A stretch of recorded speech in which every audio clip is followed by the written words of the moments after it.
Buenas tardes, gracias a todos por vuestra asistencia, a todos y a todas por vuestra asistencia. Hoy parece que ni el tiempo, por un lado, ni la campaña electoral, que es el fin de la campaña electoral, y supongo que mucha gente pues, habrá preferido hoy ir a un mitin o algún acto electoral. Y bueno, también por otro lado, pues hoy se inicia la Feria del Libro de este año, que por cierto parece ser que va a tener una dedicación especial a temas científicos. Esperemos que eso nos ayude a tener siempre unas actividades científicas más activas y más serias, ¿no? Y bueno, yo soy muy breve siempre en mi presentación, simplemente quería plantear el tema de que algunas veces la ciencia y la literatura parece que han sido dos materias enfrentadas, ¿no? Como si estuvieran una enfrente de otra y no tuvieran nada que ver, ¿no? Pero la verdad es que muchas obras literarias aportan profundas miradas a la realidad y grandes avances científicos pues redefinen los límites de la imaginación, con lo cual hay una mezcla, una solapación entre una y otra, ¿no?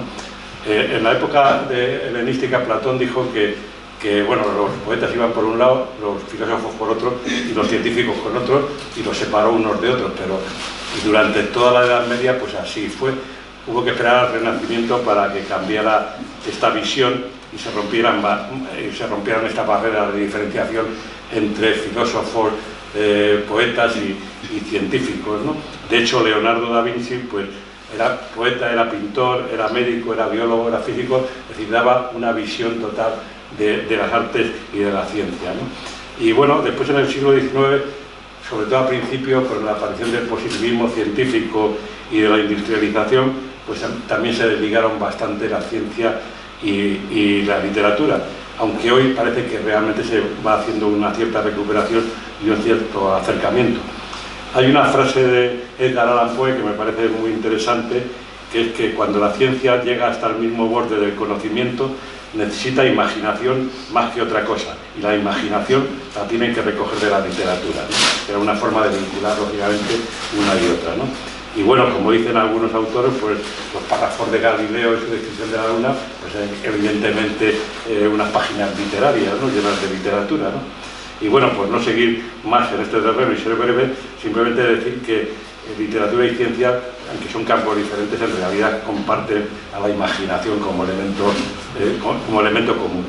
Y para no alargarme, citar simplemente a Julio Verne, que al margen de que muchas veces será calificado como un precursor científico, etc., no lo quería ver en esa dirección, sino simplemente decir que usó la literatura como una forma de divulgar la ciencia, y en sus novelas, en sus obras, pasó revista a una serie de montones de temas científicos y sobre todo intentó darle soluciones científicas, ¿no? En cierta medida fue un primer divulgador científico, porque lo que hizo fue novelar la ciencia, ¿no? Y bueno, pues tenemos hoy la suerte de contar con Yolanda Pérez Cortés, que ya ha tratado este tema de ciencia y literatura en diversas conferencias, y bueno, creo que gracias a ella vamos a poder un poco disfrutar de este hermanamiento, de esta relación entre ciencia y literatura, ¿no? Y bueno, decir unas palabras para presentarla, para que la conozcáis todos, y cederle ya la palabra para que ella sea la protagonista. Yolanda Pérez Cortés es profesora titular de la Universidad Juan Carlos, es investigadora senior asociado en el IDEA Energía. El IDEA es el Instituto Municipal de Estudios de la Comunidad de Madrid. Perfecto. Ha participado en más de 20 proyectos de investigación y ha sido investigadora principal con un contrato de I+D en la compañía Repsol. Es autora de más de 50 artículos de investigación, y su investigación se ha presentado en más de 40 conferencias nacionales e internacionales. Como divulgadora científica ha dado conferencias en centros educativos y culturales como CaixaForum, como la Casa Encendida de Madrid o el VER Centre Cultura y Memoria en Barcelona. En estos últimos años, sus líneas de investigación se han centrado en el diseño de materiales multifuncionales para su aplicación en generación de energía, en catálisis heterogénea y fotodegradación de contaminantes emergentes en agua, y hoy creo que nos deleitaremos con su conferencia sobre ciencia y literatura. Así que nada más, gracias Yolanda. Muchas gracias. Bueno, pues muchas gracias Paco por la invitación. Para mí es un honor estar aquí e intentar pues hablar un poco sobre lo que decías tú, ¿no? Esa relación que tiene la ciencia y la literatura. Gracias a todos por estar aquí. Si me permiten, les voy a llamar de tú al referirme a vosotros. Y bueno, pues quería un poco poner, pues como ha dicho Paco, ciencia y literatura han estado unidas y vamos a ver ejemplos en los cuales científicos han usado la literatura como vehículo para difundir la ciencia, pero también vamos a ver escritores que se han interesado muchísimo por la ciencia y han tenido un gran conocimiento científico y han plasmado en sus obras esas ideas científicas, algunos, como Julio Verne, visionarios de la ciencia.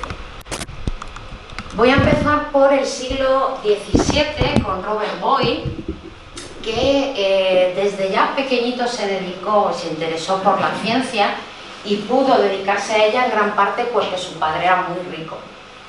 Y se le considera el primer químico o, para otros, el último alquimista. Es uno de los fundadores de la Royal Society y, sobre todo, contribuyó a la ciencia porque fue el primero que definió el concepto de elemento químico. También el primero en aplicar el método científico.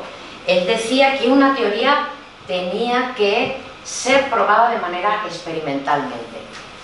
Y todos nosotros lo hemos conocido por sus estudios de los gases en la llamada Ley de Boyle. Este año, el 25 de enero, hay un post en la web de Principia por si queréis conocer más sobre este químico que el doctor Bernardo Cador ha escrito. Quiero destacar de este autor su primer libro, en 1661, El químico escéptico. En este libro se trata de lo que pretendía era echar por tierra las teorías vigentes en ese momento, y es un libro que trata, es un diálogo entre, por un lado, la doctrina aristotélica y por otro lado la doctrina de los seguidores de Paracelso, que Paracelso era un alquimista. Por un lado, la doctrina aristotélica decía que todo cuerpo estaba compuesto de 4 elementos: fuego, aire, tierra y agua.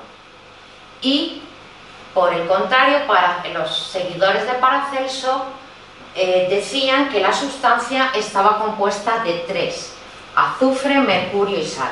Ya los alquimistas árabes decían que las sustancias estaban compuestas de azufre y mercurio, y lo que hizo Paracelso fue añadirle una sustancia más para dar solidez a los cuerpos y resistencia al fuego. También se los conocía a los alquimistas porque hacían preparaciones artesanales a partir de plantas mediante destilación o fermentación. Y lo más curioso del libro, fue publicado en el 1661 y todavía no se había descubierto el elemento fósforo. Y Boyle, en su libro, empieza a hablar sobre experimentos en el descubrimiento de ese elemento. Por ejemplo, preparados de orina en los que se muestra que de un mismo cuerpo se pueden obtener ya no 2 sales, sino 3 sales distintas: sal volátil, sal fija y sal amoniacal.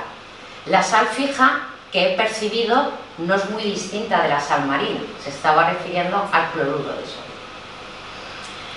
Y como os he dicho, en 1669, 8 años después, fue este alquimista, Henry Brand, el que descubrió el fósforo. Como buen alquimista, pues buscaba la piedra filosofal para fabricar oro, y se le ocurrió pues ir a la orina a buscar esa piedra filosofal, y entonces cogió una cantidad de orina y la dejó reposar durante 2 semanas. Transcurrido ese tiempo, evaporó el agua por calentamiento y le quedó un residuo. Ese residuo lo mezcló con arena y esa mezcla volvió a dejarla calentar para evaporar la urea. y lo que obtuvo fue un sólido blanco, que se dio cuenta que brillaba en la oscuridad y ardía, y le dio el nombre de fósforo, que en griego significa portador de luz. Y eso era porque el fósforo, al contacto con el oxígeno, se produce una combustión lenta que hace que emita ese brillo, ¿no? Esa llama. Otro autor, para mí, bueno, muchos lo han considerado un autor superdotado, realmente fue un poeta o novelista y estudió Derecho, pero se interesó muchísimo por la ciencia y leyó mucho sobre óptica, química, geología y osteología, y eso le hizo aplicar sus conocimientos a obras literarias. Me gustaría resaltar dos frases de este autor, de Gödel, que dicen: el único hombre no se equivoca es el que nunca hace nada, y actuar es fácil, pensar es difícil. Y se atrevió a sacar controvertidas teorías. Esta, por ejemplo, teoría de los colores, que se publicó en 1810, se atrevió a romper las teorías ópticas que Newton ya había sacado. Y también hace una obra literaria sobre las relaciones amorosas, y es muy curioso porque asemeja las relaciones amorosas a dos conceptos que son parentesco y afinidades, refiriendo a elementos que tienen más afinidad para unirse para formar sustancias químicas, y lo asemeja con las parejas, con hombre y mujer, que se unen para relacionarse. Los protagonistas son Charlotte y Edward. Ambos tienen un amor de juventud, pero no pueden casarse, y al cabo de los años, cuando se quedan viudos, se vuelven a encontrar y se casan. La historia habla sobre ese matrimonio, que en un cierto momento llega un amigo de Edward y aparecen tres personajes y se dedican a leer textos, y en uno de ellos Charlotte dice sobre esas afinidades y parentescos, dice: por desgracia conozco bastantes casos en que una unión de dos seres que parece íntimamente indisoluble quedó suprimida por la asociación ocasional de una tercera persona, y uno de los que antes estaban tan hermosamente unidos quedó así expulsado. Ante lo que Edward contesta: entonces los químicos son mucho más galantes, añaden un cuarto elemento para que no se produzca ningún vacío. Y eso es la novela. Vuelve a haber otro cuarto elemento, aparece la sobrina de Charlotte y entran a formar ese círculo amoroso entre los cuatro personajes. En el siglo XIX aparece ya la ciencia mucho más en las obras. La ciencia es la encargada de crear el género de ciencia ficción, y Mary Shelley, en su obra Frankenstein, lo que trató fue de plasmar en ese momento el progreso científico que había en relación a la medicina y a la electricidad. Parece ser que el libro se plasmó en un verano, en el 1816, había una serie de invitados en una mansión del famoso poeta Lord Byron, y esos invitados eran Percy Shelley, un poeta muy conocido, su futura esposa Mary, que luego sería Mary Shelley, Claremont, que era un antiguo amante de Lord Byron, y John Polidori, que era el médico personal de Lord Byron. Entonces se le ocurrió a Lord Byron el juego de que escribieran una historia de terror, porque hizo un verano muy malo, muy mal, parece que hubo muy mal tiempo, se pasaba mucho tiempo en casa leyendo, y leían en concreto la teoría del galvanismo. La teoría del galvanismo, como padre era el abuelo de Charles Darwin, Erasmus Darwin, y esa teoría se basaba en que trataban con cadáveres de animales y con electricidad reanimar los animales. Entonces, como estaban leyendo sobre esas teorías, pues Mary Shelley pues se le ocurrió la historia de Frankenstein, que todos conocemos. Además de esa casa, de ese verano, salió también el que era el médico personal de Lord Byron, que se convirtió en un escritor también famoso. En su obra El vampiro fue la primera novela de El vampiro moderno.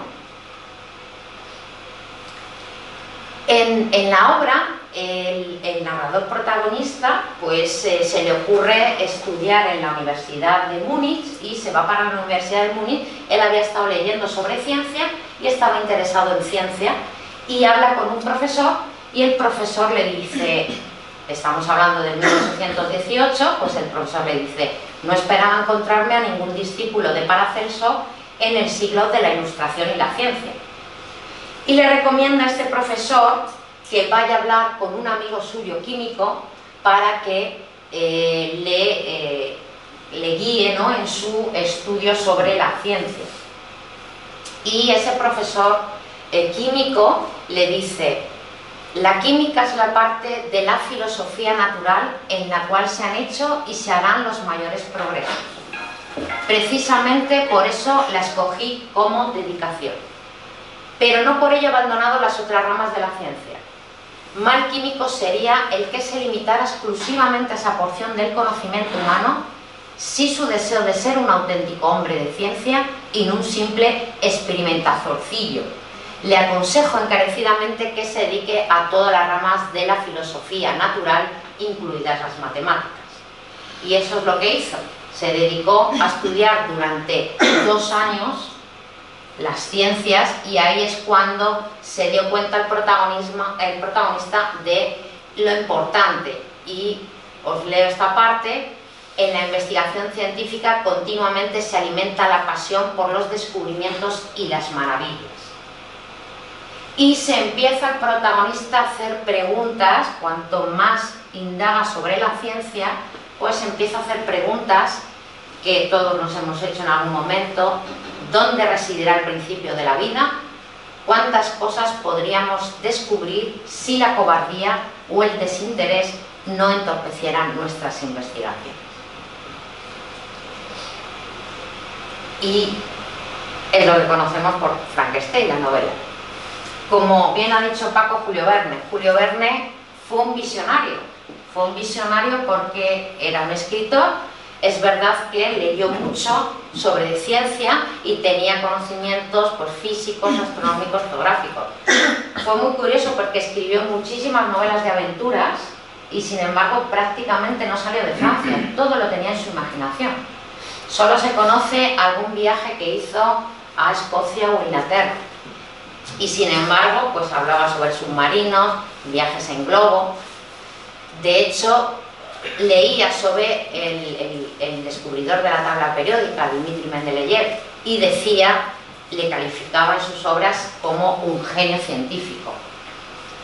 Quiero algunas frases de Julio Verne para que un poco veáis la pasión que tenía por la ciencia y cómo lo plasmó en sus obras. ¿Qué gran libro se podría escribir con lo que se sabe? Otro mucho mayor se escribiría con lo que no se sabe. La ciencia se compone de errores que a su vez son los pasos hacia la verdad. Todo lo que una persona puede imaginar, otros pueden hacerlo realidad. Y escribió, como sabéis, muchos libros sobre aventuras. Otro escritor que me gustaría resaltar es Arthur Conan Doyle. En concreto fue un médico británico que también se empezó a interesar en concreto por la ciencia ficción. De hecho, tuvo tanto éxito que con 32 años dejó su carrera de medicina para dedicarse entero a la escritura. También leyó mucho sobre ciencia y empezó por primera vez a aparecer el muy conocido personaje de ficción Sherlock Holmes y el Dr. Watson, y se le conocía pues por la típica frase: elemental, querido Watson. Primera vez que la saga de las aventuras de Sherlock Holmes se publica fue en el 1891 y la primera vez que sale en la televisión, en concreto, fue en un cortometraje mudo de 30 minutos que entre el 1900 y el 1903 se salió a la luz. Y ahí es el Sherlock Holmes perplejo que se llama, y durante 30 minutos en cine mudo pues se puede ver al personaje de ficción. Pues en el libro aparece mucha ciencia porque en concreto dice: yo no diría que lo resolví de manera brillante, lo único que hice fue seguir un razonamiento analizando todas las pistas. Observar y razonar son las dos constantes de mi vida que no puedo dejar, querido Watson. Y justo esas dos palabras tienen que ver con el método científico. El método científico se basa en estos 6 pasos y evidentemente la observación, el análisis, la experimentación son muy importantes para luego, si es necesario, modificar la hipótesis de partida. Y así lo expresa el autor en sus obras, que la educación nunca termina, Watson, es una serie de lecciones con la mayor de todas al final. En el libro El problema final, en 1893, pues decide que Sherlock Holmes desaparezca, fue asesinado, y se armó tal barullo en Londres, pues todos sus seguidores estuvieron mandándole cartas de protesta que querían que reapareciera el personaje, y fue tal la presión que tuvo el autor, Doyle, que tuvo que hacerlo volver a revivir en sus siguientes libros. Tal fue, digamos, este personaje de ficción, tal fue su contribución a la ciencia en toda la literatura del autor, que en el año 2002 decide la Real Academia de Química Británica decide hacer a este personaje de ficción miembro honorífico. Ese sitio de miembro honorífico solo estaba reservado en aquel entonces para premios Nobel o para prestigiosos académicos. Pues en este año deciden darle el honor a este personaje de ficción. De hecho, pues lo que hicieron fue, hay una estatua en Londres y en el acto le colocaron una medalla al personaje de ficción para reconocer esa contribución a la ciencia. También quiero destacar Isaac Asimov, que fue profesor de bioquímica en la Facultad de Medicina, pero sobre todo se le ha conocido mucho por su faceta de gran escritor y gran divulgador. Ha escrito sobre muchos temas, astrología, matemáticas, química, pero se ha centrado mucho también en la ciencia ficción y ahí ha plasmado esos conocimientos de ciencia.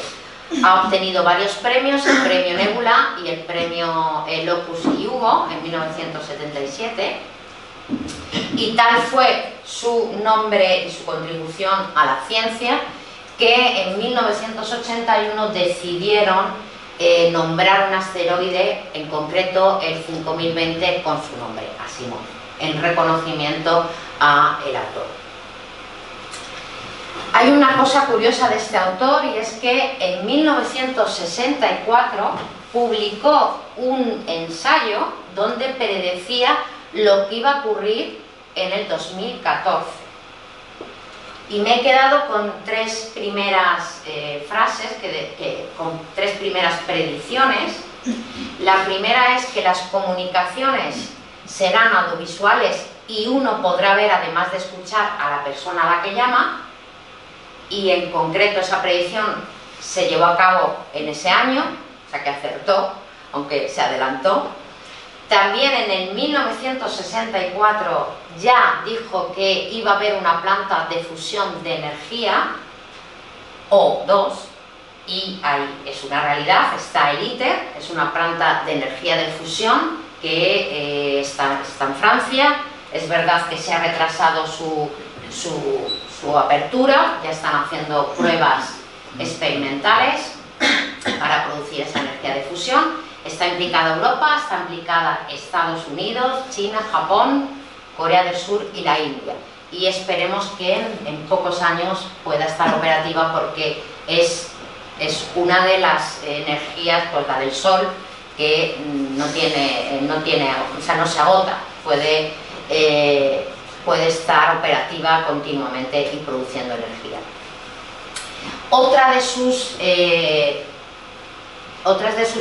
Lo que pudo predecir, que es que los robots no serán ni comunes ni muy buenos en 2014, pero van a existir. Y una última, que es una más triste, dijo que la humanidad sufrirá gravemente la enfermedad del aburrimiento. Y es verdad, está pasando. Una enfermedad que se extiende cada año más y que crece en intensidad, y esto tendrá graves consecuencias mentales, emocionales o psicológicas. Asimov tenía mucho interés por los robots y así lo plasmó en su obra, una de las más conocidas, Yo, Robot, que pasó al cine en 2004 como protagonista Will Smith. Y aquí el robot se encarga a una familia de las tareas del hogar y de la limpieza. También otro libro muy conocido de Asimov fue El hombre bicentenario, que también fue bastante conocido por su adaptación al cine como protagonista Robin Williams. Y fue muy sobresaliente, sobre todo, como he dicho, en robótica, porque se atrevió a escribir, a anunciar las 3 leyes de la robótica que actualmente, esto lo hizo en el 1944, pues actualmente se utilizan en robótica estas leyes. Un robot nunca hará daño a un ser humano, un robot obedecerá siempre las indicaciones y órdenes que dicen los humanos, y un robot debe proteger su propia existencia. Y en concreto, Boston Dynamics es una empresa de ingeniería y robótica de Estados Unidos y está trabajando en un robot humanoide llamado Atlas. Y me gustaría ponerles un vídeo demostrando lo que actualmente puede hacer un robot, que es muy curioso.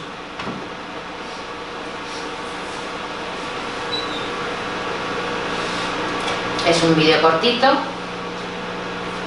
ver si me deja ampliar pantalla.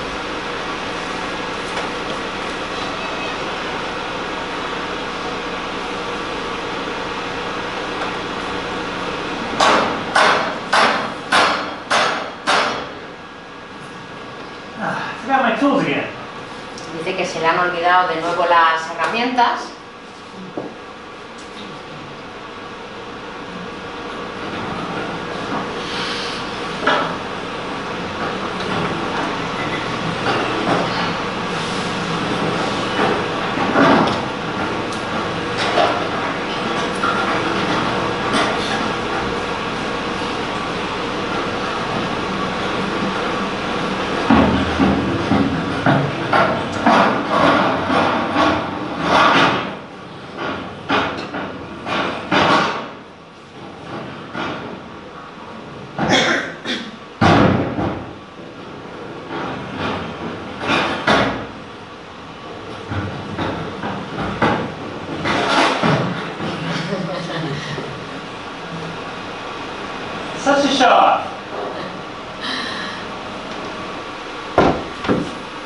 Pues están trabajando, esta empresa de ingeniería está trabajando en robots de este tipo.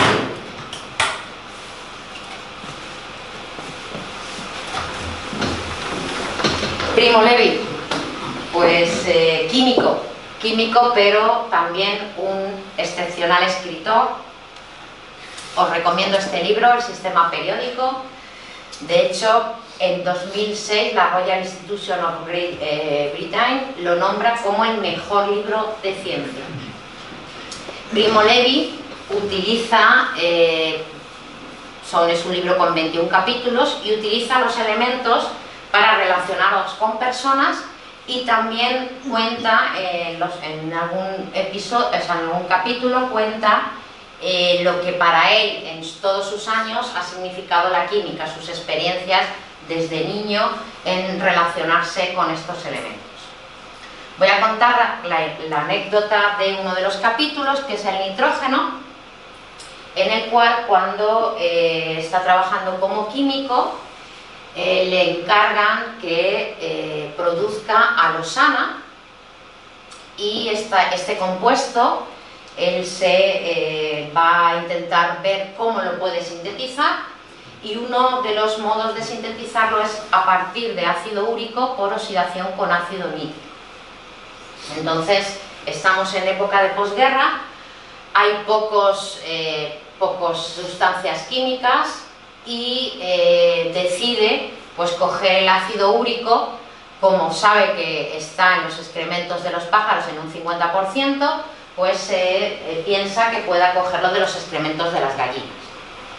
Entonces se va en busca de excrementos de gallinas y se da cuenta que aparte, claro, como lo utilizan para abono, aparte de tenerlo que pagar, pues lo tiene que recoger él mismo. Entonces se dedica a recoger esos excrementos, y mientras los está recogiendo piensa que la alosana lo van a utilizar luego para carmín de labios. Entonces está pensando en los excrementos, pero dice, el oficio de químico, reforzado en mi caso por la experiencia en Auschwitz, nos enseña a superar e incluso a ignorar ciertas repugnancias que no tienen nada de necesario ni de congénito. La materia es materia, ni noble ni vil, con infinitas posibilidades de transformación, y no importa en absoluto su reciente origen. Es decir, que esos excrementos que contienen ácido úrico se van a transformar en eso. Entonces se dedica a recoger ese estiércol, y aparte pues coge piojos, piedras, tierra, y se dedica ya, consigue separar, empieza a hacer la reacción calentando con ácido nítrico, y no obtiene nada. De hecho dice, no obtuve más que vapores inmundos, tedio, humillación y un líquido negro y turbio que obstruía irremisiblemente los filtros. Y no mostraba ninguna tendencia a cristalizar como tendría que haber hecho según el texto. El estiércol se quedó en estiércol, y la alosana, de nombre tan sonoro, es ese nombre sonoro. Mejor volver a los esquemas descoloridos pero seguros de la química inorgánica. Yo soy química inorgánica, por eso lo he puesto. Otro autor que me gustaría resaltar es Oliver Sacks. Fue un neurólogo y escritor, y sobre todo un gran divulgador de ciencia. No solo escribió literatura, sino muchos artículos en periódicos, en revistas, y muchos artículos científicos. De padres médicos, de hecho su madre fue una de las primeras cirujanas en Inglaterra, y en los libros cuenta sus experiencias en tratar a enfermos, a pacientes con enfermedades neurológicas. También fue un poeta, al igual que Primo Levi. De hecho el New York Times lo califica como el poeta laureado de la medicina. Le conoceréis por uno de sus más famosos libros, Despertares, en el cual utiliza un nuevo fármaco, la L-Dopa, para tratar a enfermos, a pacientes con enfermedades neurológicas. Sobre todo supongo que lo conoceréis por la película Despertares, que salió a la luz en 1990 y protagonizada por Robin Williams como Dr. Sacks, y uno de los pacientes protagonistas, Robert De Niro, llamado Leonard. Leonard se queda en uno de los momentos en la película pues observando la tabla periódica, y el doctor Sacks comenta: es una auténtica maravilla, es la esencia del universo. Como os he dicho, escribía mucho en periódicos, y El País ha traducido algunos de esos textos, y este me resultó muy gracioso, porque dice que él asemeja cuando cumplía los años, a los elementos químicos, al número atómico de los elementos químicos. Entonces dice que cuando cumplió 11 años, pues soy sodio, cuando cumplió 79 años soy oro. Y se le ocurrió a un amigo, cuando cumplió 80 años, pues regalarle un botecito con mercurio, que es el número atómico de 80, del mercurio, y bueno, bien cerradito para que no hubiera fugas de mercurio, y claro, su amigo se quedó perplejo mirando por qué me regala esto, pero dice que al cabo de las semanas su amigo reflexionó y le bromeó diciendo: toma un poquito todas las mañanas por salud.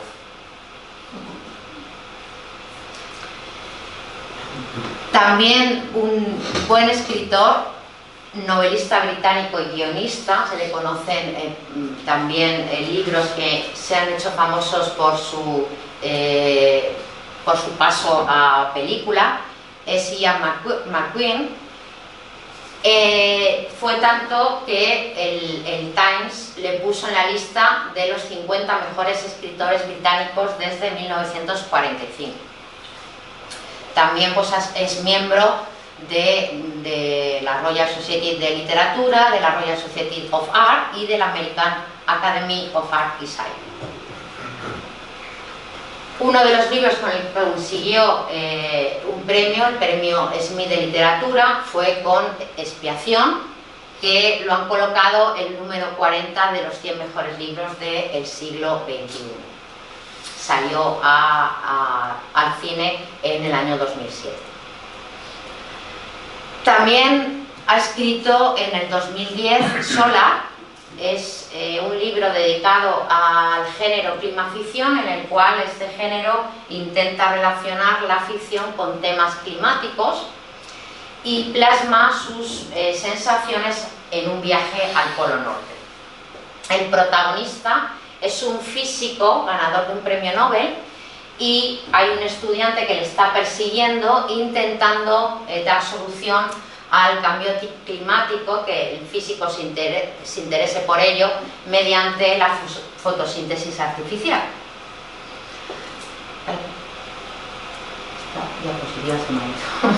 Bueno, iba a explicar, pero no se ve la diapositiva, no sé por qué. La fotosíntesis artificial trata de imitar a las plantas.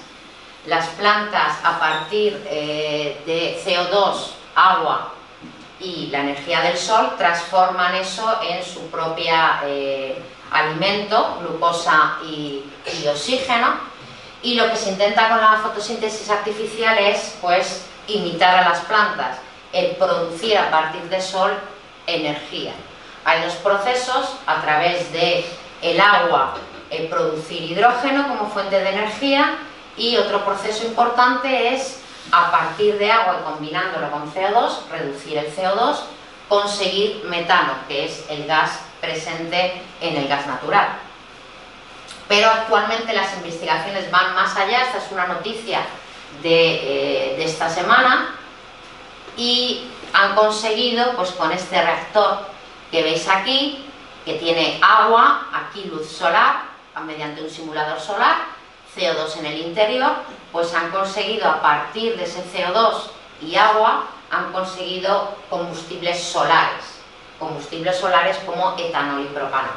Estos combustibles solares no tienen emisiones de carbono, tienen emisiones cero de carbono, y se consideran pues el futuro en el tema de combustibles para evitar dióxido de carbono, emitir dióxido de carbono. También este autor se interesó por los robots, por la ciencia ficción en los robots. En este libro, Máquinas como yo, resucita al matemático Alan Turing, este matemático muy destacado en el tema de inteligencia artificial, y le resucitó porque se suicidó por motivos de estar sometido a un juicio por su homosexualidad. Entonces el autor decide resucitarlo y que sea el protagonista de su historia.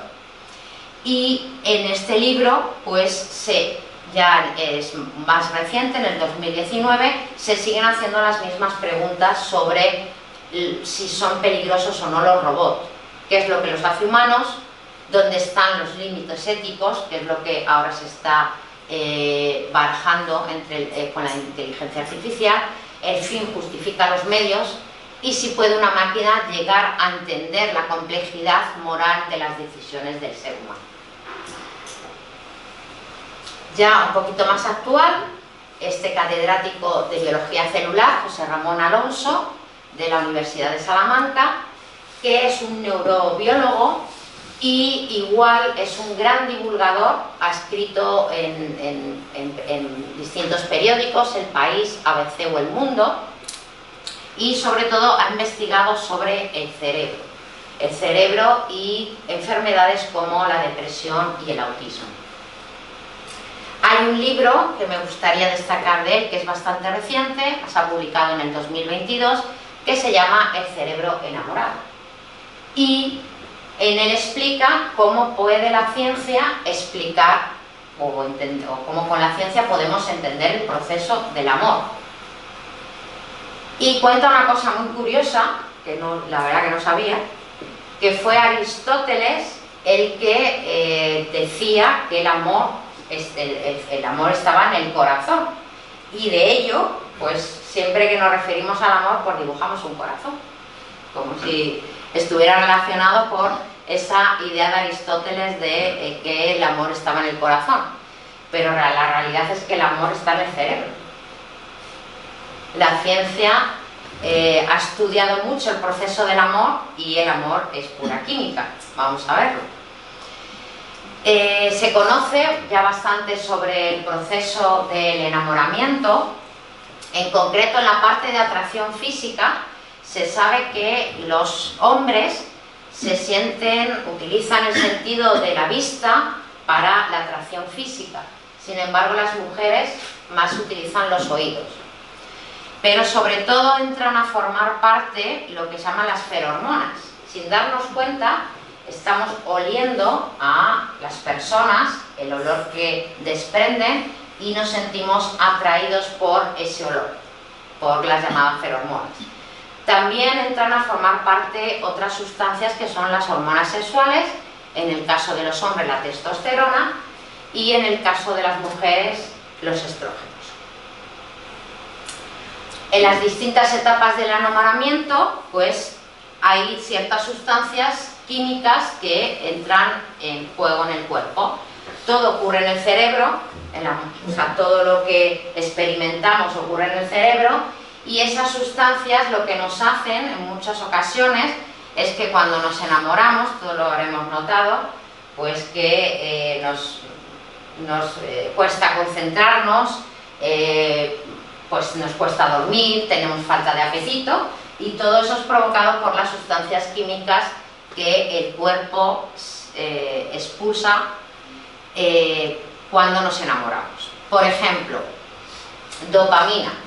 Dopamina es un neurotransmisor que te provoca euforia y placer, y la mayoría de las adicciones están relacionadas con esa dopamina. Es decir, que ese sentimiento de euforia y placer que sentimos cuando nos enamoramos es porque tenemos altos niveles de este neurotransmisor. Una sustancia llamada oxitocina, que se la conoce como la sustancia del abrazo, y nosotros la segregamos cuando nos acarician o nos abrazan. También esta sustancia está muy relacionada en el embarazo y en la lactancia. La adrenalina. Esta sustancia lo que nos hace es acelerarnos el ritmo cardíaco, la respiración cuando vemos a la persona amada, porque segregamos esta sustancia. Y la serotonina, la llamada sustancia de la felicidad, que entra a formar parte en el juego del enamoramiento.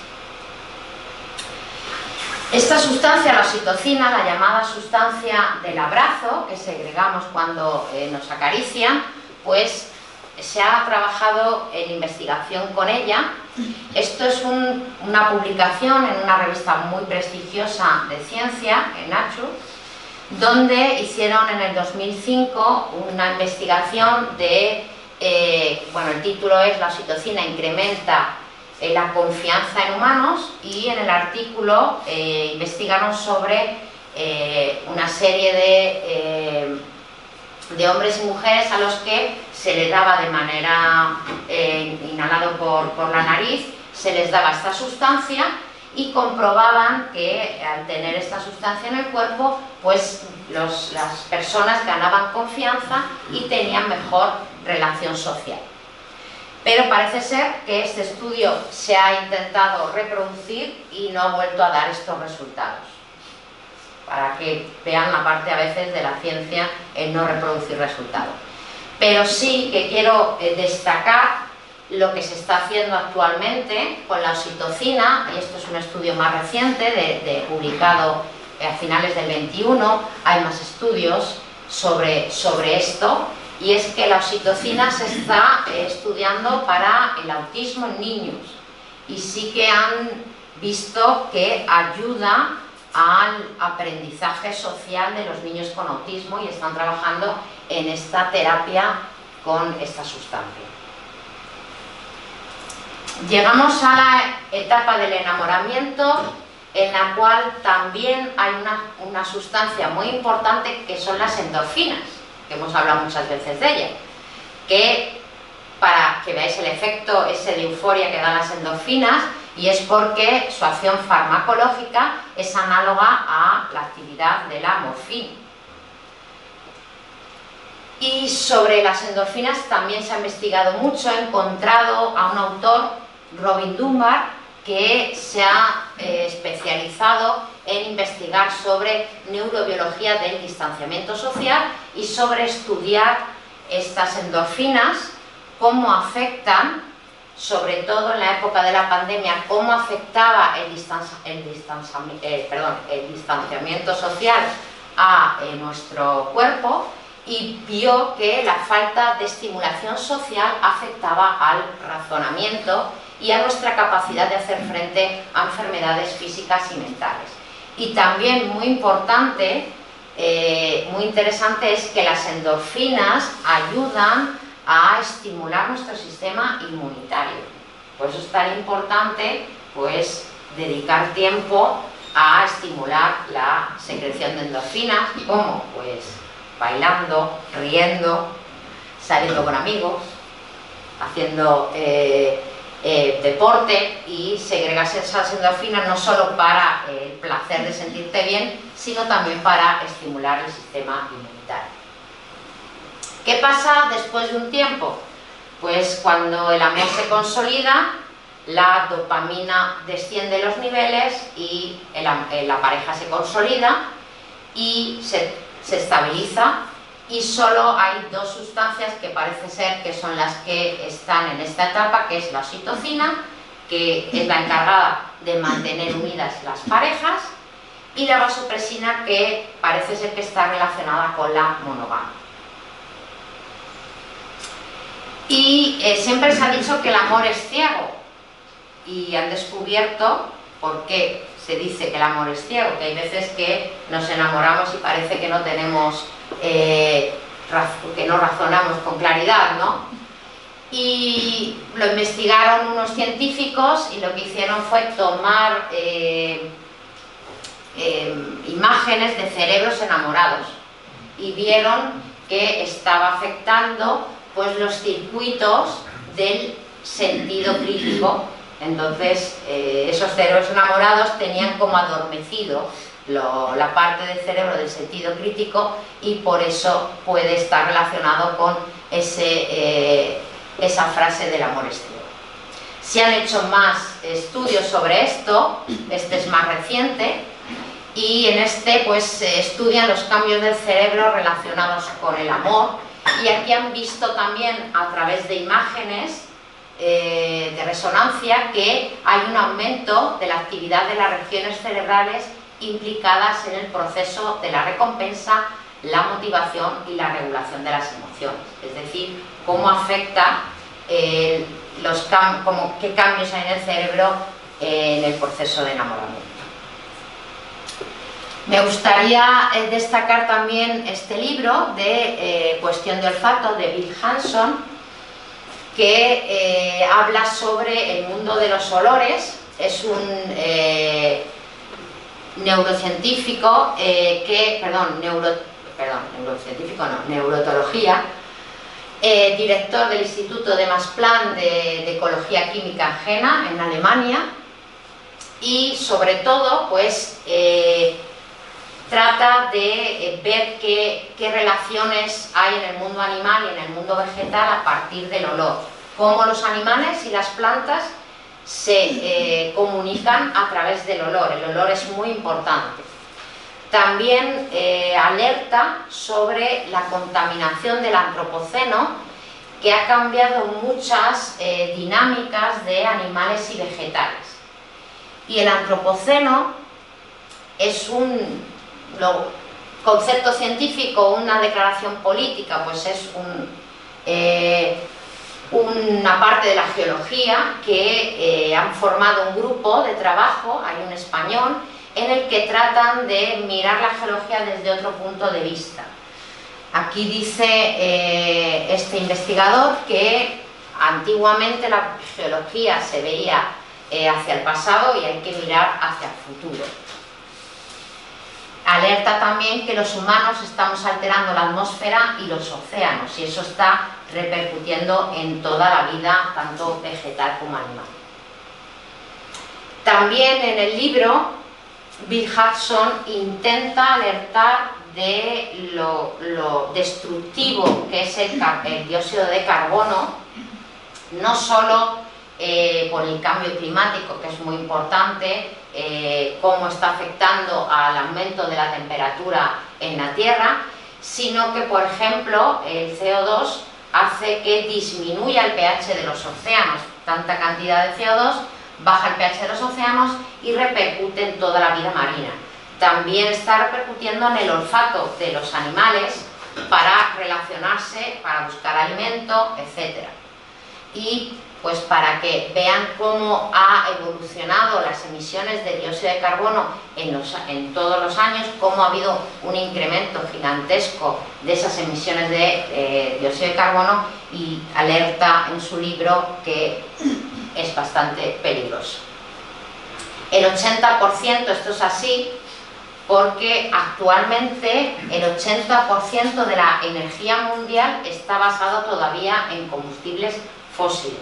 Ha ido aumentando la demanda de energía en estos años debido pues, al aumento de la población, al aumento de industrialización, pero sigue teniendo un papel muy importante en los combustibles fósiles.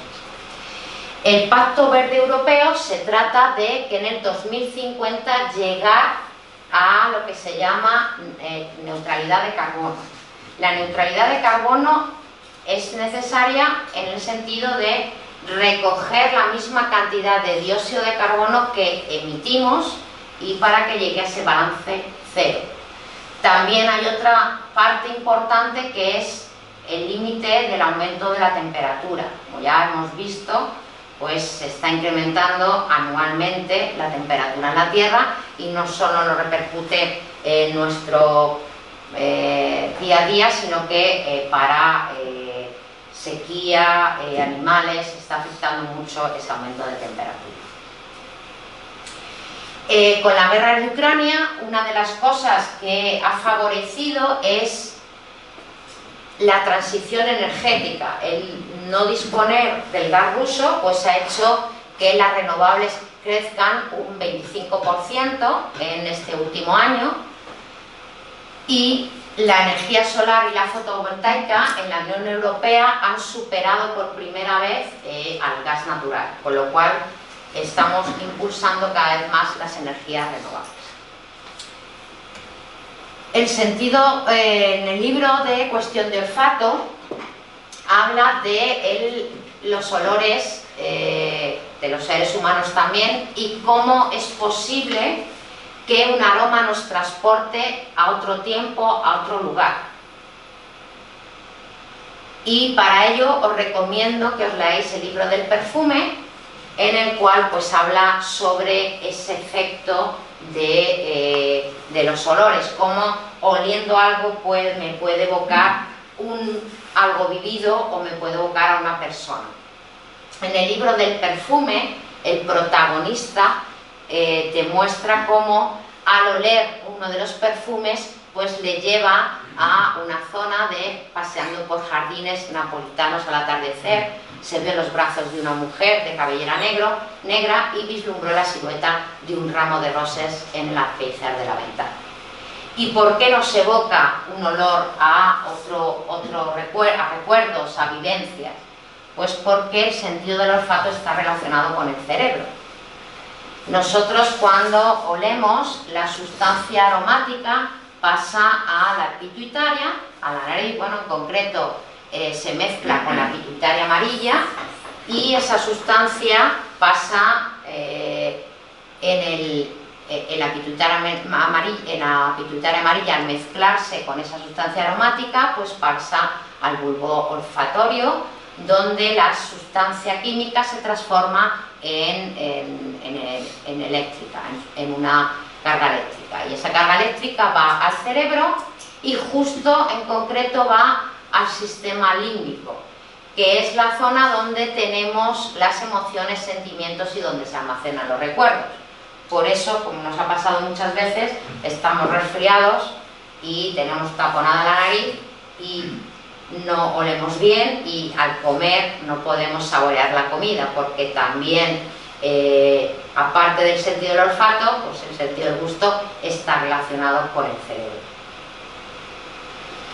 Se pensaba que nosotros éramos capaces de diferenciar entre unos 10.000 olores diferentes, pero en este estudio, publicado en una revista científica muy prestigiosa, Science, pues se dieron cuenta que éramos capaces de discernir entre más de 1 millón de olores diferentes. ¿Y quién tiene el mejor olfato del mundo? ¿Qué animal pensáis?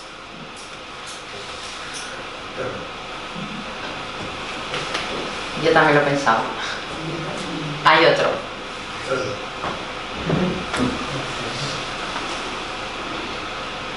La polilla. La polilla. Ya en el 1880,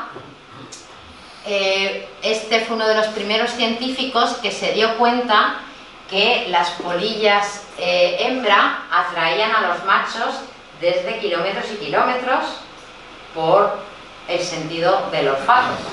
Y es porque tienen en sus antenas una gran cantidad de pelos olfativos. Piensan que puedan llegar a tener 100.000 pelos olfativos y son capaces de oler a muchísima distancia.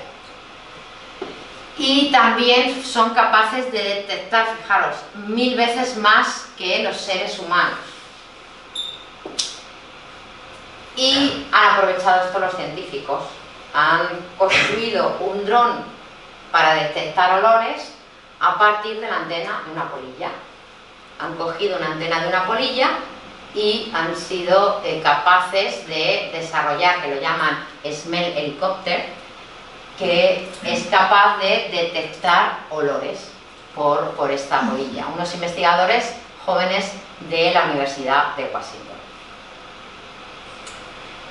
Y los mosquitos les atrae a algunas personas más que a otras. Siempre hemos pensado cuál sería la razón de por qué un mosquito pica más a unas personas que a otros, y evidentemente los mosquitos se sienten atraídos por el olor del cuerpo. ¿Y qué olores les gustan más? Pues en este libro se mencionan las investigaciones que se han hecho con con mosquitos, y viendo en qué personas picaban más y en qué personas picaban menos, y se dieron cuenta que el mosquito de la malaria se sentía más atraído por los pies sudados. Y el autor en el libro dice: son tan deliciosos esos ácidos carboxílicos. Esos ácidos carboxílicos los desprendemos en los pies sudados, y los intentaron comparar con algo, y por lo visto encontraron un queso francés que huele a calcetines usados. Pues los mosquitos les gusta mucho el olor a pies.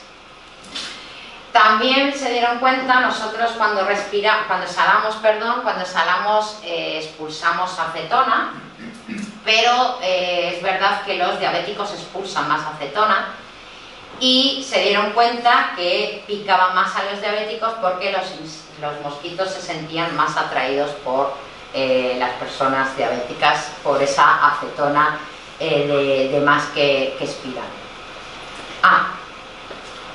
Y hicieron una prueba con 40 hombres, la mitad tomaron 1 litro de cerveza y la otra mitad tomaron 1 litro de agua, y estudiaron a cuál de las dos partes picaban más los mosquitos. ¿Qué pensáis? El agua, ¿El agua más que la cerveza? La cerveza. La cerveza. Les apetece más la cerveza. Se me olvidó comentar, no sé si lo sabéis, que las que chupan la sangre son las mosquitas. Sí. Porque necesitan de esa sangre, necesitan energía para poner los huevos, y son las que pican, las mosquitas. Y esto es un estudio sobre lo que os comentaba, cómo estudiaron la atracción del mosquito por esos ácidos carboxílicos que desprenden los pies sudados. Esa es la razón por que a gente que le huelen los pies pues le puedan picar más los mosquitos. En el libro también habla del perfume, habla cómo pues, nos hemos beneficiado, ¿no? con el perfume para oler bien. Y habla de números en el 2018 el sector de la perfumería facturó más de 30.000 millones de dólares, pero es que prevén que en el 2025 pueda llegar hasta 90.000 millones de dólares. Pues ya hacen perfumes de todo tipo. Aquí hay uno que me gustaría destacar, que es el Paper Passion, que pone en su cartel que es para los amantes de los libros, y parece ser que huele como el olor de los libros. ¿No lo tendrás aquí? No lo tengo, pero sí lo he leído y es muy curioso. Una cosa que sí que también me gustaría destacar en una investigación, y han probado que en los primeros estadios de enfermedades como el Alzheimer o el Parkinson, están descubriendo que las personas tienen reducido el sentido del olfato, y es una manera de descubrir de manera temprana estas enfermedades y poderlas tratar a tiempo. El mundo de los perfumes es un mundo apasionante. He dado alguna charla de perfumes, ya con esto termino, solo os voy a dar unas pinceladas sobre perfumes. Así de manera general podríamos decir que un perfume pueden destacar 3 partes de un perfume, como serían las sustancias aromáticas, que son los aceites esenciales, las sustancias que olemos, que pueden ser naturales o sintéticas. Luego hay una parte de disolvente, que normalmente es etanol o agua, y luego está el fijador. El fijador, la misión que tiene es que el olor del perfume permanezca más tiempo. Entonces, en esta parte, que es donde más me voy a centrar, en los fijadores, son sustancias que se evaporan muy tarde, sustancias que no son volátiles y tardan en evaporarse en nuestro cuerpo, y hace que el perfume pueda durar hasta 24 horas.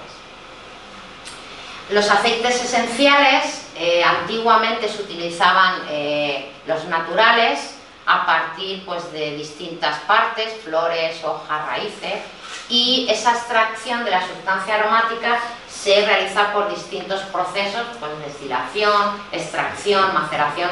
Son procesos que se hacían antiguamente en cualquiera, hasta las casas se extraía esa esencia de esas partes de frutos o raíces o flores.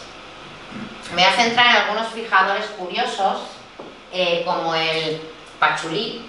El pachulí lo extraen de la planta pachulí, de las hojas en concreto, por destilación, y el responsable de este es un olor penetrante. El responsable es esta sustancia, el alcohol de pachulí, Y algo a destacar chulo es que actualmente este compuesto se utiliza para uno de los medicamentos de quimioterapia más conocidos, que es el Taxol.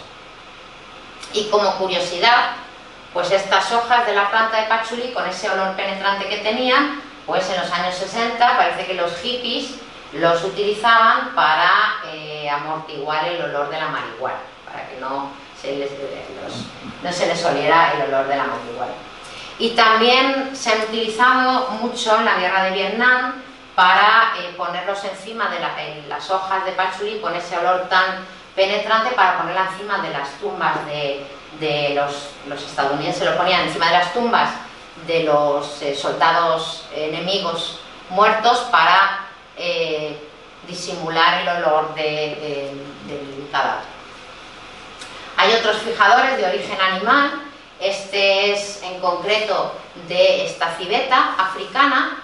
Es una secreción que tiene esta civeta en una glándula situada entre las piernas, y esta sería la molécula que es la responsable del olor, es el fijador Algalia, que se ha utilizado muchísimo. En el libro del perfume, de hecho, lo menciona mucho este fijador.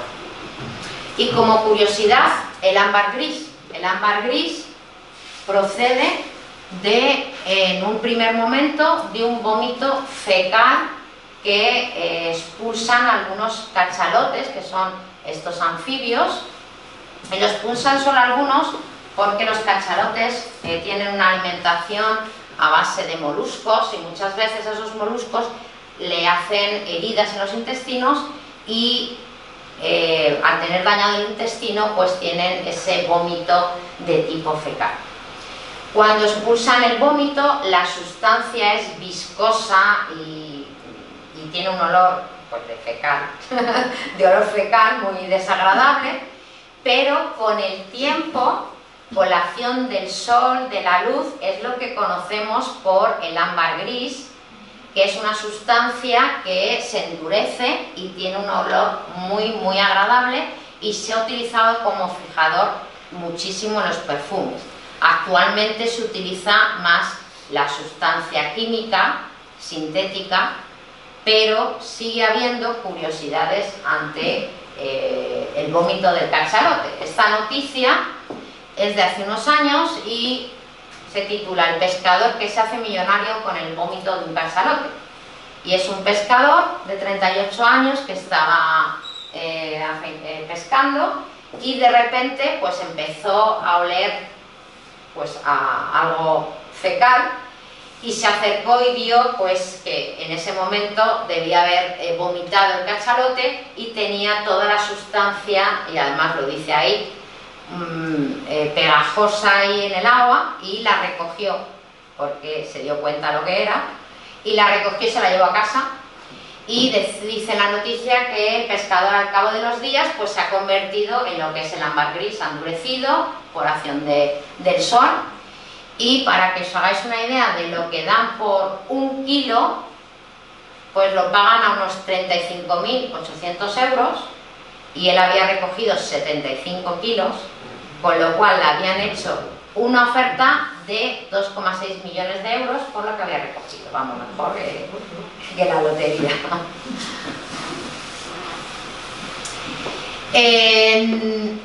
Uno de los creadores de Chanel número 5, uno de los perfumes más conocidos y más vendidos, en 1991 ya dijo que el futuro de los perfumes está en la química. Y no se equivocaba, porque actualmente la mayoría de las moléculas se sintetizan, la mayoría de las moléculas que se utilizan en los perfumes se sintetizan porque evidentemente la protección animal, ya no se saca de animales, hay escasez de frutos, de tal, y entonces se ha llegado a la síntesis de moléculas. Un perfume puede llegar a tener entre 20 y 30 componentes, pero hay perfumes que puedan llegar a tener hasta 100 esencias diferentes. Ya como curiosidad, para un perfumista intentar hacer un perfume, pues se basa en lo que se llaman notas, que son los olores que percibimos cuando nos echamos un perfume. Cuando nosotros nos echamos un perfume, el contacto con el calor de la piel pues hace que se evaporen esas sustancias aromáticas y se basan en una pirámide olfativa, donde en la parte de arriba estarían las notas altas o notas de cabeza.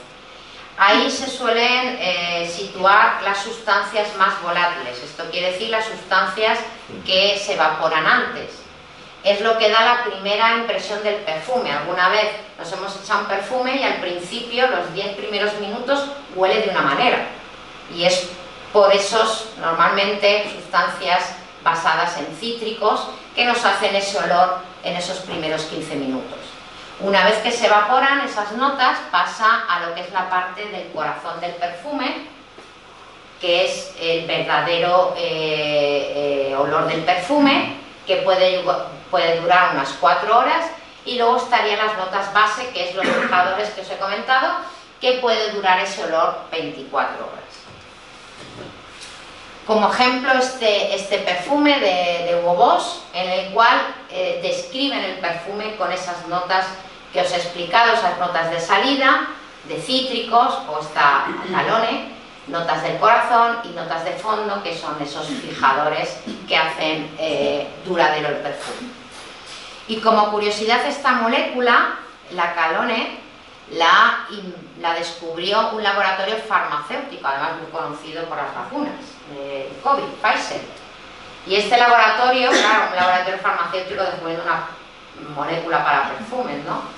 Pues la serendipia de la ciencia, que era lo que os quería demostrar, que a veces existe la serendipia, y estaban investigando sobre el diazepam,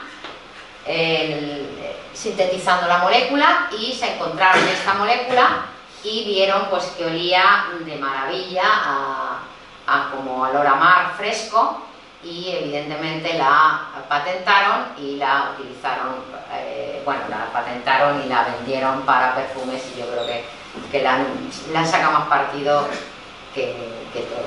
Y ya por terminar, quiero acabar con una frase de una de las galardonadas con el Premio Nobel de Química de este año, Caroline Bertozzi, que dijo hace unos meses que cuando el mundo está en problemas, la química acude al rescate. Muchas gracias por vuestra atención.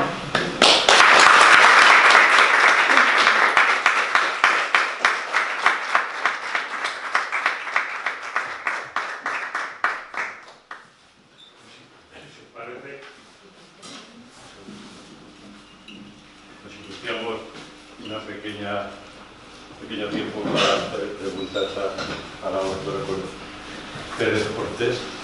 Sí, a partir de ahí. No, respecto a lo que dijiste precisamente relacionado con la imaginación, la literatura, yo creo que son imaginaciones distintas, pero yo creo que de la ciencia se conoce fundamentalmente sus aplicaciones técnicas, pero se hace poco caso, y de hecho esta ciencia muy relegada en la educación, pero dos cuestiones. Una, el mundo al que nos ha abierto la ciencia, la física, ha superado cualquier imaginación.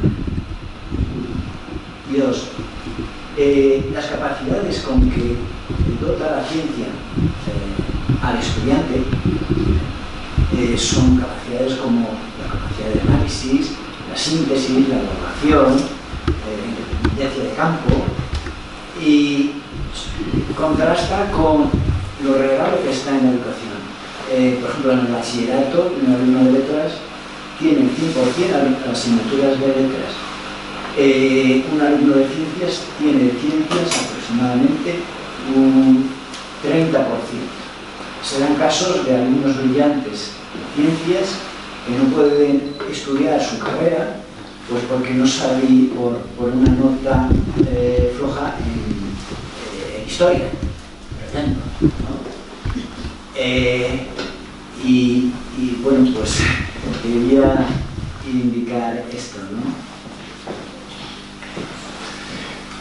Bueno, yo creo que cada vez la ciencia está más presente sea, creo que una de las cosas que ha cambiado el concepto de la ciencia ha sido la pandemia.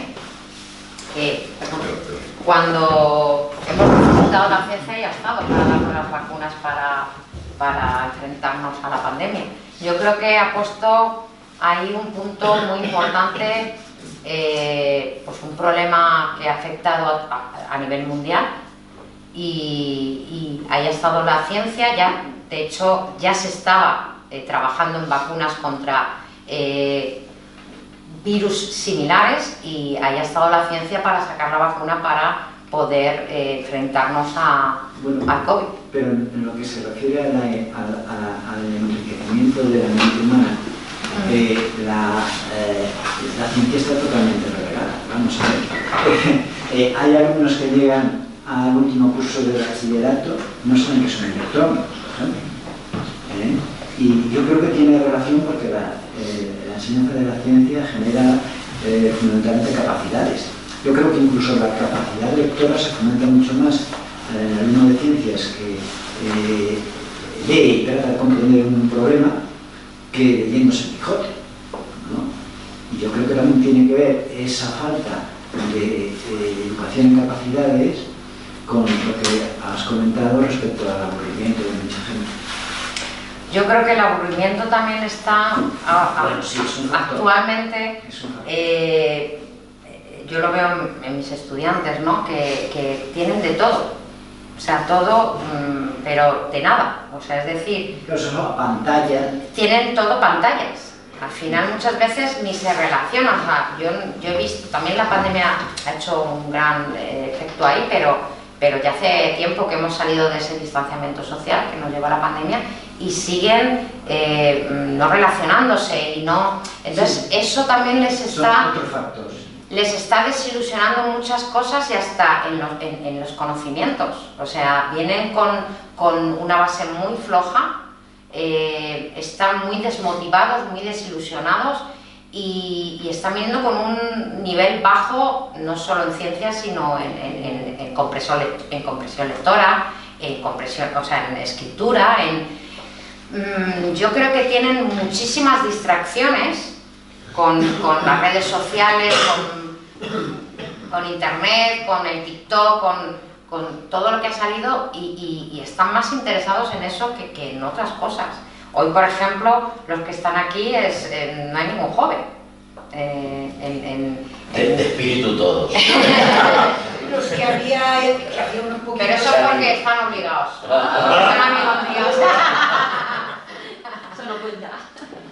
O sea, yo intento a mis estudiantes pues ilusionarles con la ciencia y ponerles ejemplos de cómo la ciencia contribuye, pues energías renovables, todo lo que ahora, los problemas que actualmente tenemos. Yo todos los días a los estudiantes, los primeros 5 minutos, les pongo una noticia de algo relacionado con ciencia, sea energía, una nueva descubrimiento de un fármaco contra el Alzheimer o cosas que ellos vean que las ciencias, porque ellos están estudiando ciencias en la universidad, yo doy clase a ingenierías y a ciencias, y para que vean que ellos tienen que poner su granito de arena en que la ciencia siga dando un servicio a la sociedad, que es así.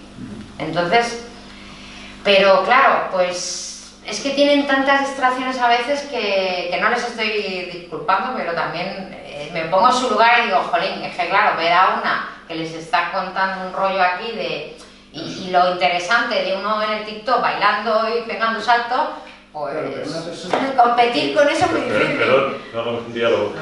No, pero yo quiero intervenir sobre este punto porque es muy interesante. Yo creo entender que lo que usted está diciendo es el sistema educativo prima las humanidades, vamos a llamarlas así, Sí. sobre la ciencia. Eso para mí es verdad, en España es verdad.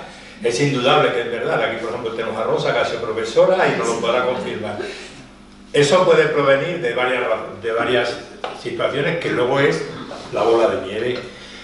Primero, España es un país de literatos y de artistas. Ahí tenemos la obra monumental y eso también se nota hoy en día. No es un país de científicos, no es un país de científicos. Y luego hay otro problema, que la educación empieza en el jardín de infancia, o la guardería, o como queramos llamarlo.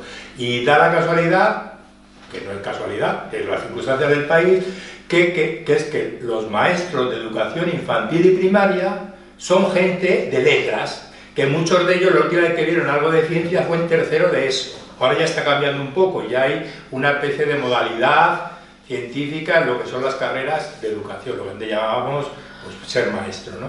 Y entonces ese es un problema, entonces luego eso se transmite, porque si a un niño no le pones a amar la ciencia o amar el conocimiento, la cultura, pero que luego él decida desde muy pequeño, yo siempre he dicho, y lo he dicho en la radio, en mi programa, que si un niño aprende a leer, puede aprender a leer perfectamente con aventuras de Sherlock Holmes preparadas o adaptadas para niños, porque si al fin y al cabo lo que tienes que juntar son sílabas y luego formar palabras y oraciones, igual puedes hacer eso que con un libro de astronomía o con un libro de química.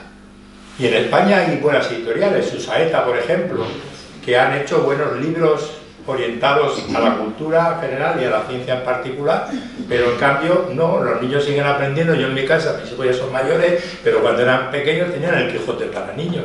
Y claro, evidentemente yo en mi casa tengo muchos libros que son de ciencia para niños, pero porque yo soy su padre y soy científico. Y yo creo que es un problema educativo. Claro, luego llega Yolanda, que da primero de carrera y se encuentra con lo que se encuentra. Es que además ni lee siquiera. Es que no lee libros. No lee nada. Y que solo mismo, series. O sea, eso es su hobby. Series, porque les pregunto mucho, oye, ¿habéis leído esta...? Porque además noticias muy relevantes. Que ya no hablamos de a lo mejor, no, noticias que están impactando, guerra de Ucrania, qué está pasando con el gas ruso, o sea, cosas, cómo están impulsando a renovar. No veo la tele, no veo la noticia, no leo el periódico. El problema es de comprensión lectora, porque nosotros, que yo he estado muchos años, sigo haciéndolo, Yolanda también, participamos en las Olimpiadas de Químicas, donde se supone que los institutos y los colegios mandan a los más brillantes del curso.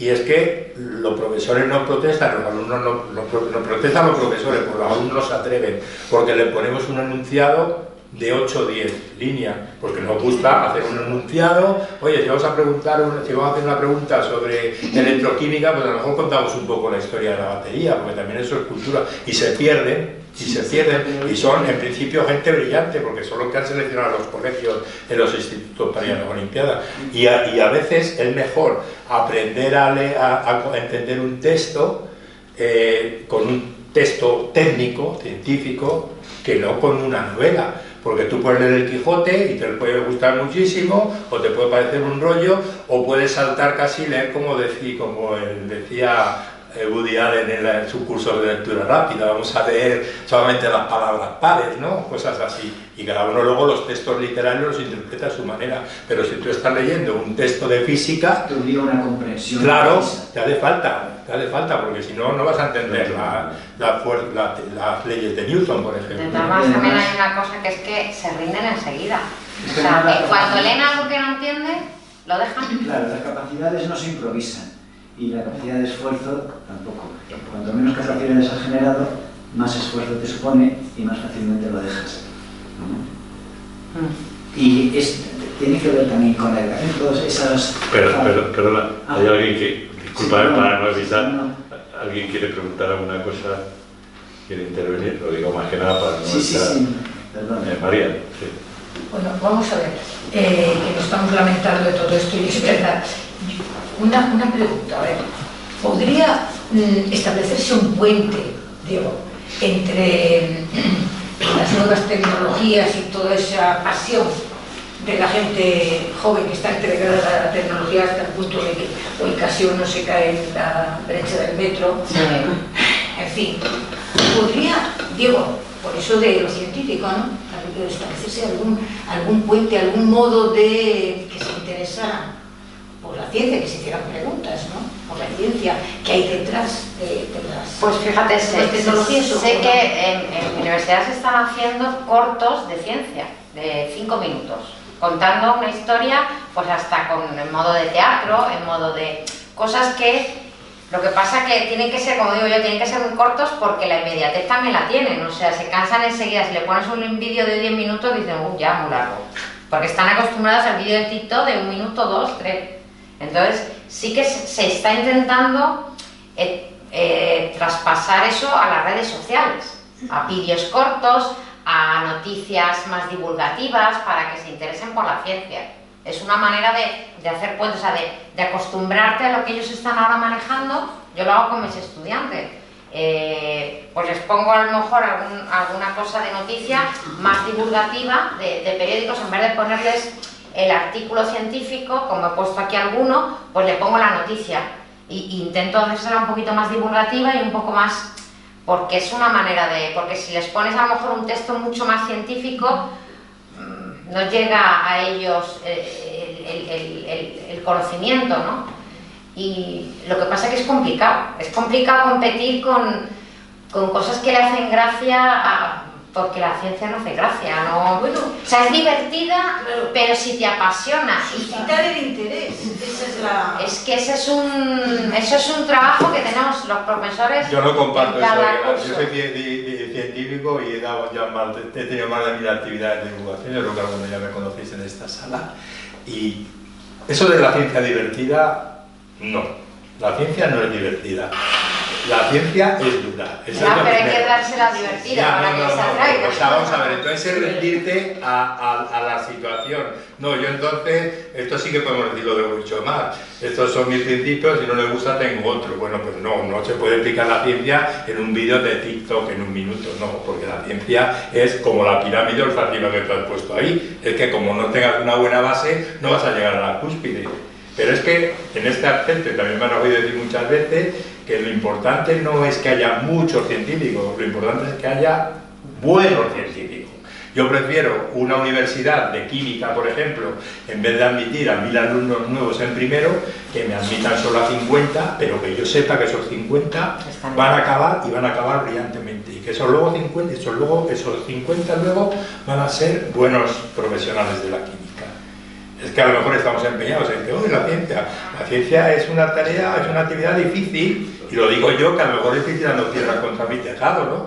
Pero claro, es que después de más de 1000 actividades, de haberme pateado toda España, de haberme pateado cientos de colegios, más de 250 charlas en instituto, pues te das cuenta que lo que pasa es que luego, por otro lado, el sistema educativo es que si tú ves a una persona, a un joven, una chica, un chico brillante, esos hay que cuidarlos. Igual que si en el Real Madrid aparece un chavalín de la cantera de 15 años que es un fenómeno, pues hay que cuidarlo como el Barça cuidó a Messi en su momento. Pues estos son los del futuro. Sí, pero me refería también a que lo que haces tú y lo que hemos hecho muchas veces a los niños, ponerle la ciencia de manera divertida para que les atraiga. O sea, en eso me refería. Bueno, la ciencia divertida, bueno, vamos a ver, yo creo que lo que hacemos mucho con experimentos, eso sí. A eso me refería, pero a eso me refería, no a mis estudiantes de 18 años. Pero a los jóvenes que, y tú también lo has visto mucho, hemos hecho experimentos por ahí y resulta que haces un experimento que a los niños a lo mejor de 6 años les deja con la boca abierta y les entusiasma, y a lo mejor a los 18 dice, ay, yo podía estar bailando ahora para TikTok. O no lo puedes hacer mientras bailas para pero TikTok. porque están en otra etapa Claro. ya. Mira, voy a contar una anécdota porque, bueno, hoy ha dado una charla en la Complutense, Dani Torregrosa. Bueno, había allí una niña de 8 años que lleva una camiseta de la tabla periódica. Y cuando Dani ha mencionado a Lise Meitner, que no recibió el Nobel, pero dice, tiene un elemento químico. La niña saltó y dijo, el elemento químico 109, con 8 años. Con 8 años, vamos, ya la tenemos fichadísima, esa es la que hay que cuidar. Y sus padres, el padre es astrofísico, y sus padres están fomentando ese interés de la niña con la química, poniéndole un profesor, porque es lo que es su pasión. Por supuesto que Jesús Prado le bajó una baraja de la tabla periódica, le bajó las tablas periódicas.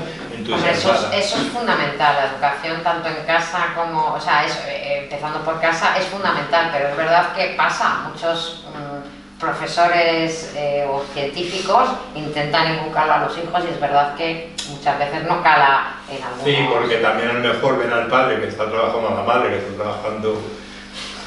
Tú porque no tienes hijos, pero si tuvieras hijos diría, yo no quiero ser científico porque se te lleva la vida de mi madre. Perdón, yo quería hacer una pregunta de ciencia. que yo al presentarte he dicho que tus líneas de investigación son varias y tal, pero hay una que me interesa mucho: fotodegradación de contaminantes emergentes. Si fuera en un minuto, ¿nos podrías explicar? Sí, pues también debido a la industrialización, al aumento de población, pues han aparecido lo que se llaman contaminantes emergentes en ríos, sobre todo en distintas partes acuáticas, de contaminantes como fármacos, porque evidentemente los tratamientos convencionales de depuración de aguas no los pueden degradar, y entonces aparecen en concentraciones de momento no muy preocupantes para el ser humano, pero sí para los seres acuáticos. Entonces esos contaminantes que vienen pues desde fármacos, pesticidas en más concentración, productos de higiene personal, sustancias de productos de higiene personal, pues se están ideando métodos antes de que suba la concentración ya preocupante para seres humanos, aunque ya es preocupante, lo digo, para seres acuáticos. Se están ideando métodos para degradar esos contaminantes, un proceso más del tratamiento de una depuradora, un proceso más en el que conlleve la degradación de esos contaminantes para que pase al agua a consumo humano. En eso estamos. Y utilizando la energía solar. Si no hay nada más preguntas, yo quería decir dos cosas. Pero si hay más preguntas, por favor, que quiera que pregunte. Pues al margen de daros las gracias a todos por venir a hoy a esta conferencia sobre ciencia y literatura, decir que el mes que viene la nueva charla que haremos será sobre terremotos, donde un doctor en geología nos explicará lo que son los terremotos y sus causas y sus efectos. Y la segunda cuestión es que pasado mañana es el día de las elecciones municipales y autonómicas, y al margen de lo que cada uno vote, que no entro, sí invitaros a todos a que por favor vayáis a depositar vuestro voto y a cumplir nuestro deber de ciudadanos, ¿no? Pero es importante por parte de todos el participar, al margen de lo que cada uno vote lo que quiera votar. Y nada más, daros las gracias y esperemos que nos haya servido para pasar un buen rato. Creo que sí que lo hemos pasado, y para aprender alguna cosa como habitualmente hacemos. Gracias, Yolanda, por tu presencia. Muchas gracias. Gracias a todos.